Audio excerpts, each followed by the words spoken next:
Hi, welcome to the Sifu Mimi Chan Show. Thanks for joining the conversation.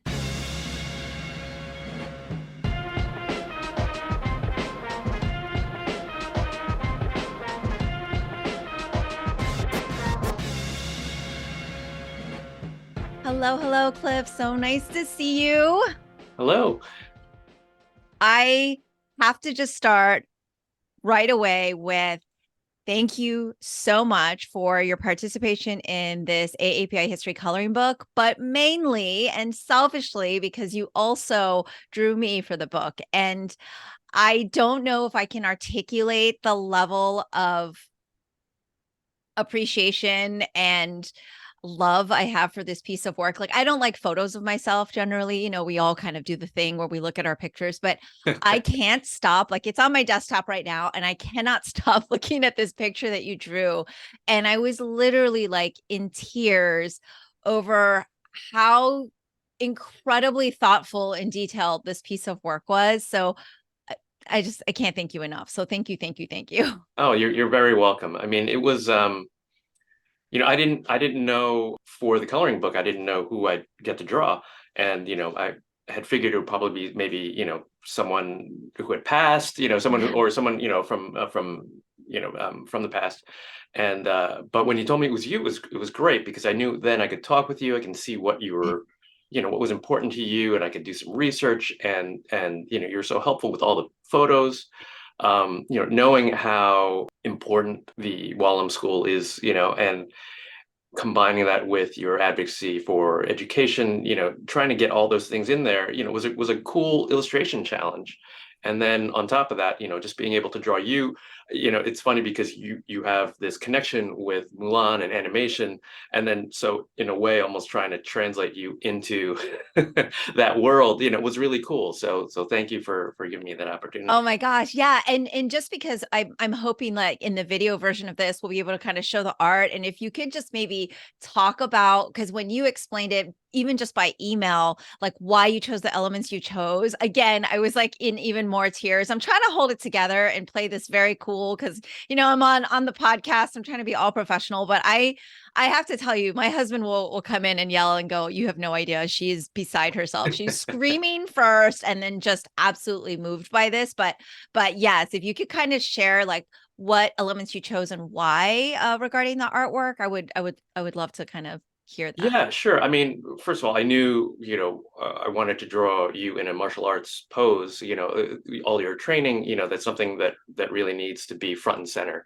But at the same time, knowing that it was going to be, I wanted it to be like a full figure pose, like it needed also some graphic elements to tie it together, and having a book to allude to, the education and the bill, really seemed to me to be a good way of showing that. And then after seeing some photos of the school itself, that seemed like a great backdrop if I could, just kind of simplify it a little bit. And but then there was like a lot of other space. I was like, what do I do with this space? And showing all the different weapons that you train with at the school also to me shows like, I don't know, there's a feeling that you get from seeing all of them and seeing, and seeing the rack, and how like I guess treasured they are and used, like they're worn, and there's like a history to them, and I think that's really cool. And to show a number of them also I think shows the kind of the breadth and depth of the training as well, and the commitment to it, so there were a lot of cool elements, and a lot of it, yes, was taken from the reference that you sent me that inspired me. So having a dragon in there, which is on painted on one of the walls of the school, right, in school grounds, and trying to work that in there as an additional element to kind of tie everything together, it's like a good rug, just it ties the room together. And so it was a lot of fun. It was like a cool challenge. Like, how do you do this and be hit all the right notes, Yeah. really. And I know you'd sent a bunch of um images of yourself,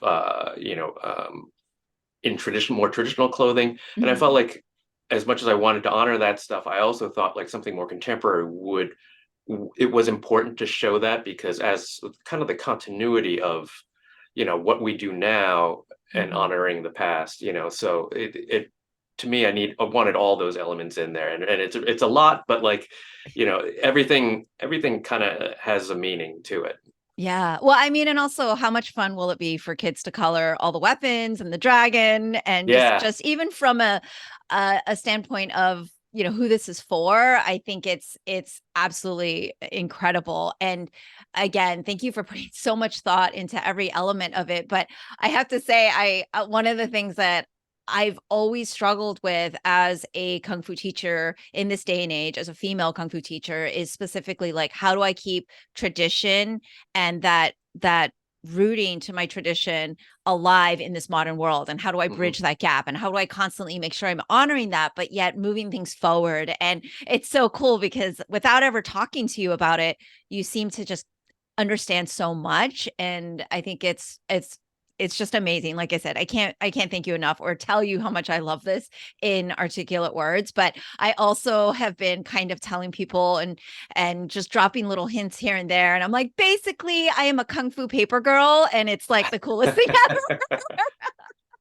That's ever. great. Actually, yeah, that would have been a good, yeah, and if I had thought of that prompt like initially, it would have like it would that would have made a lot of sense. Yeah, that's Which of course is on my shelf, so but kind of talking about Asian American history, because I want our viewers, listeners, people who are going to pick up this book to know, like, these, you in particular, so many of the artists that have said, yes, I want to be involved with this, I want to do this, you all did this out of the goodness of your heart. This is amongst all the busy scheduling and paid work you have to do, you took time and so much effort into this. And can you tell me why Asian American history is important? Because that's essentially what we're trying to emphasize and have others learn more about. And this is a very Florida specific project, so that's why you got me. But like, what does it mean to you, to think about Asian American history, and why do you think it's so important for next generations to learn?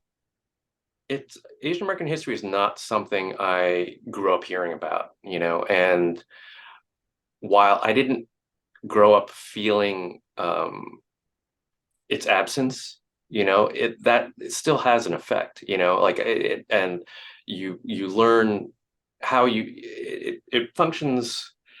It's part of how you see yourself and how you can impact the world as well. If all these, important historical events do not involve people who look like you, then what does that mean for your involvement in the future? And something like this coloring book, I think, and all the work that you've done is important because it hits people at a younger age when they can see themselves doing things. I think that's what I've kind of been, maybe the most, what I've learned is the most important over the years now is being able to see yourself. If you can't imagine it, that's one thing. But then sometimes, but just seeing it in the world, uh, seeing it as a possibility for yourself is really important. So to be involved with this, to have it be a celebration of Asian Americans and their importance in history and in this case it may be more local context is really important and so I absolutely wanted to be to be a part of it and it's I don't know what how things would be different for me if I had seen that as a kid.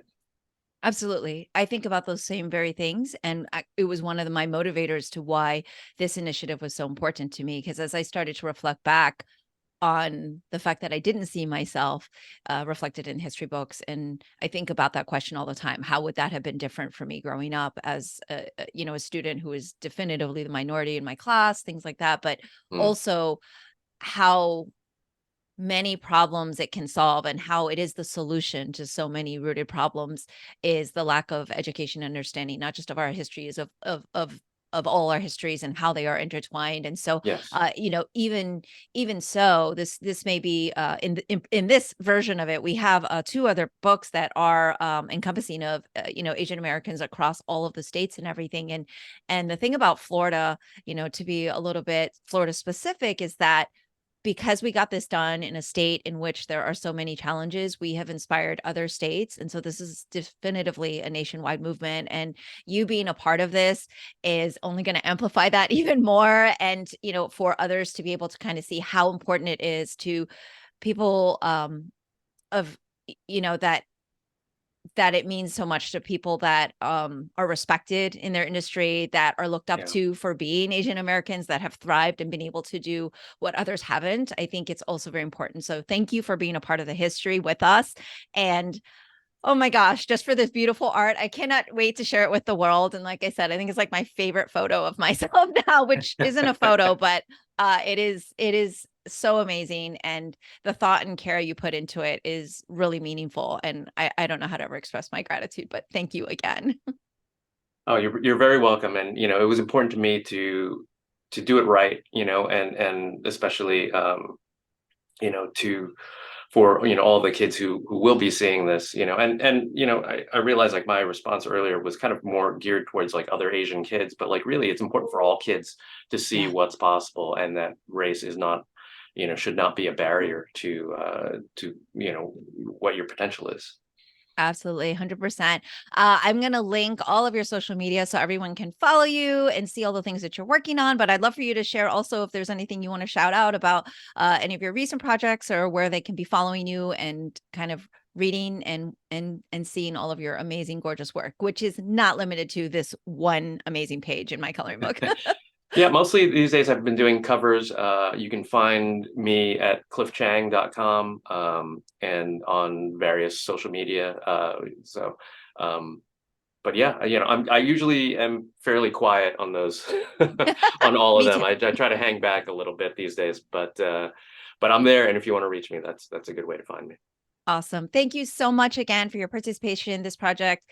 It's so meaningful to so many people, and it will definitely be something for generations to come to learn from. And I just can't thank you enough for being a part of it. Cool. Thank you very much. Hello, hello, Bernard. How are you? Good morning or good afternoon. Hi.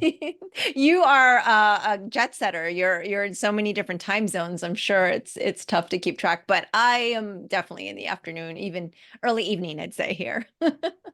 Yeah, it's I'm still not sure what day or what time it is, but That's okay. That's the okay. sun This is out. So The sun is out. There you go. There you go. Well, it is such a pleasure to catch up with you again. And I just wanted to thank you so much for your participation in the Make Us Visible Florida Asian American History activity book. And your piece is so, so much fun. well, it's a pleasure to be a part of it. So thank you for including me.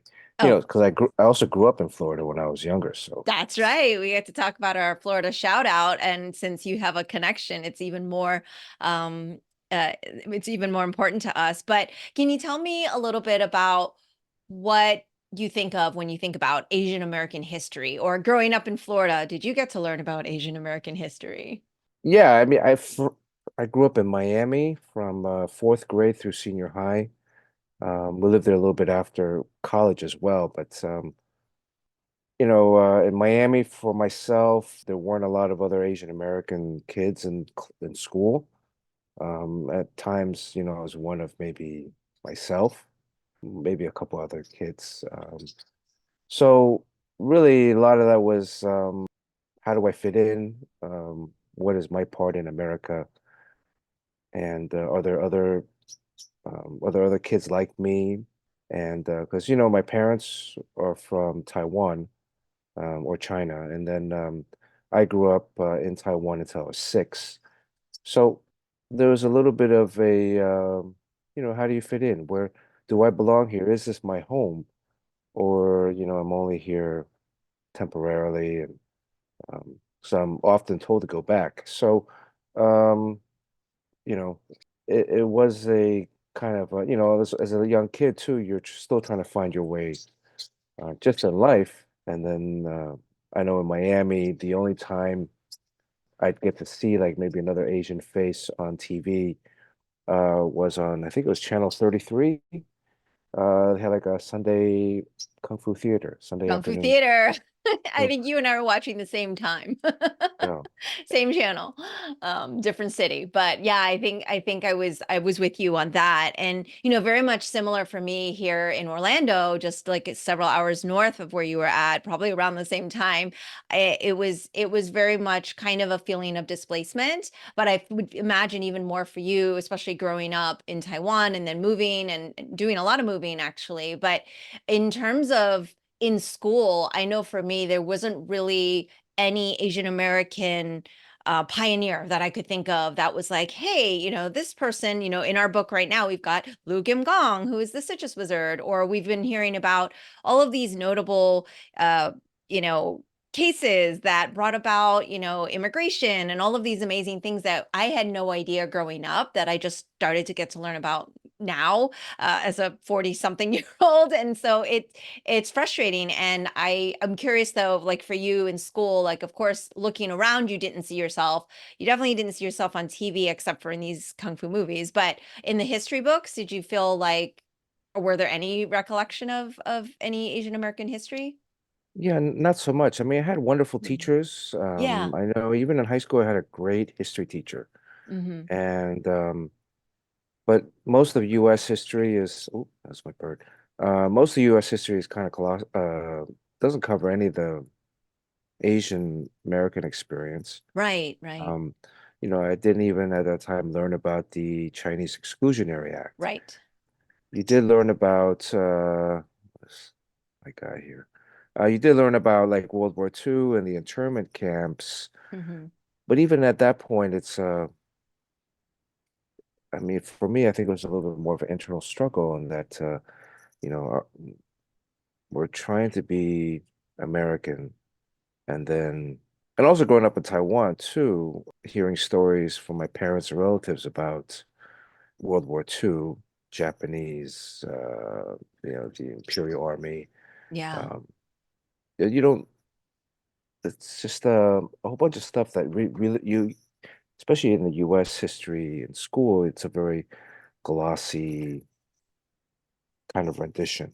Yeah. Um, Yeah. Yeah, it is very kind of glossed over. And that is, one of the things that we are so excited about with this law passing. And it is going to be a slow process, but the fact that, here in Florida, one of the, I will be very frank, states that has very controversial education, that we are now, taking these steps to include and require the teaching of Asian American history. And so I really want to again thank you so much for your participation in our activity book. And I know you're a extraordinarily busy human, making all of these amazing illustrations for monkey prints, amongst all the other amazing things you're doing. And for you to take the time and your resources and energy, it's just super meaningful. But also because, of course, you got to work on my father's unit, which is Grandmaster Pui Chan. And, going back to your Kung Fu theater roots, maybe it kind of sparked some fun for you. But what was it like for you to kind of work on the project? And can you tell me a little bit about how you decided to draw the maze and just share your artistic side of things? Because that is definitely not my forte. well, thanks. I wanted to. It was kind of difficult because I was thinking about how to incorporate a maze, and then whether it be the characters appearing in the maze, or then ultimately I thought, oh, it might have been cool, kind of like having the character being part of the maze or the maze within his pose. It took a little while to kind of sit down and figure out what it should be, and but ultimately I think it was a lot of fun. Because for me, when I was a kid, I used to love playing these kind of mazes and following through, and also trying to kind of like sit back and look at it and see if I can see it before I start going Oh, through the really? So you'd different like lines. eyeball it first? Yeah, you always test yourself, and so I hope I created something that was a little bit not too difficult, but just at least a little bit fun to go through, and kind of little graphics around on the side. Also looking through pictures that you had sent and reference for the location, just trying to picture in my mind um, kind of the step process that I was going through. But Yeah. um, we didn't have anything like that in Miami. Yeah. Um, I know you should have been just a few hours north. You could have been doing kung fu and watching kung fu theater here in Orlando at the Wallam Temple, which is Yeah. the first kung fu temple built in America. And my father was super visionary in terms of leaving Boston in the snow and saying, I need to go somewhere warmer. My mother's family happened to be in Florida, but also they just were both from a warmer environment. Her from Jamaica, him from southern China, and just his vision. The way there's a documentary that I did on his life, and the way his best friend says he came in and he sketched out, look at this. I want to build this in where there's lots of land and people can come and train. And his friend was like, "You're crazy. That's a dream."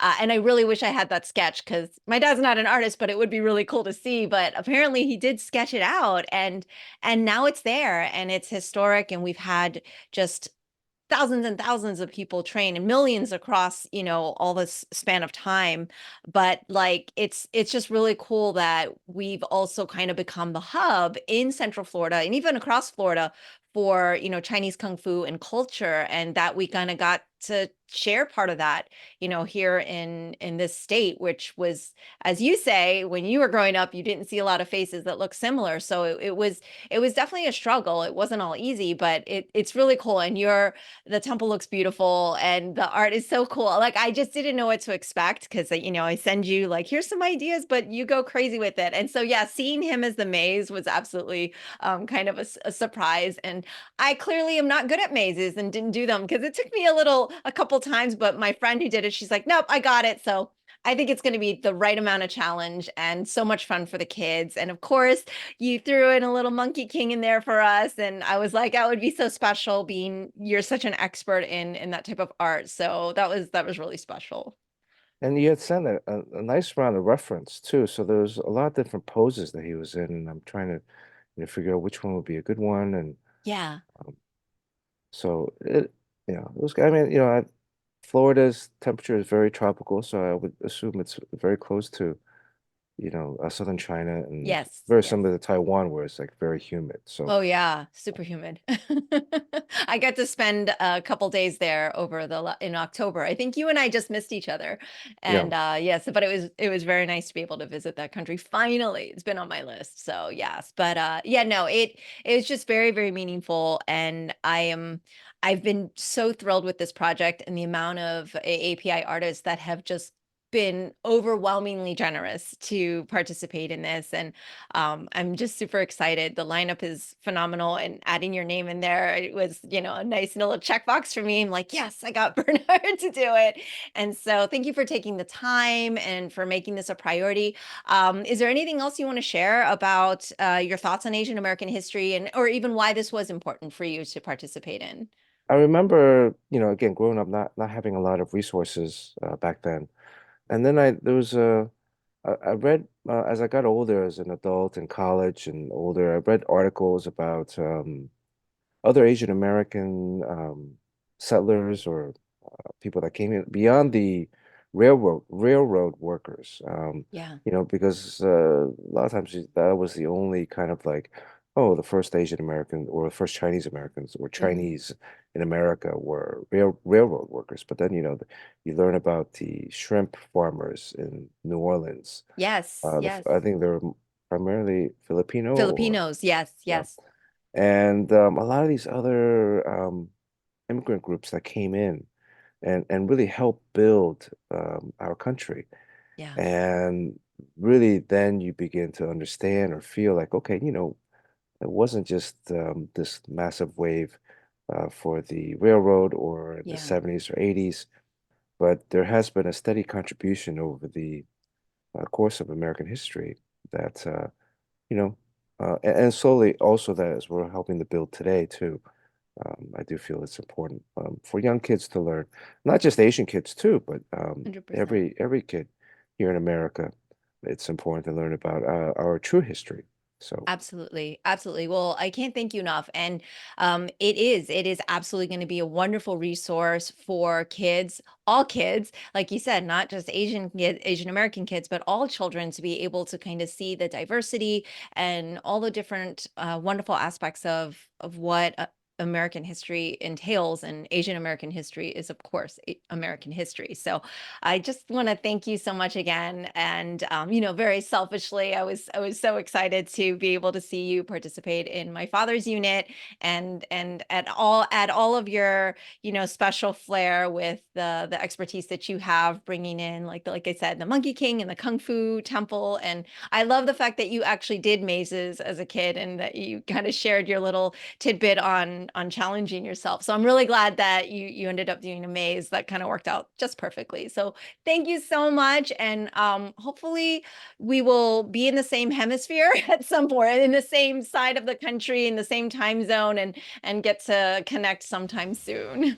Thank you. Thank you so much. Thank you for thinking about me and having me included in this project. So it's truly an honor.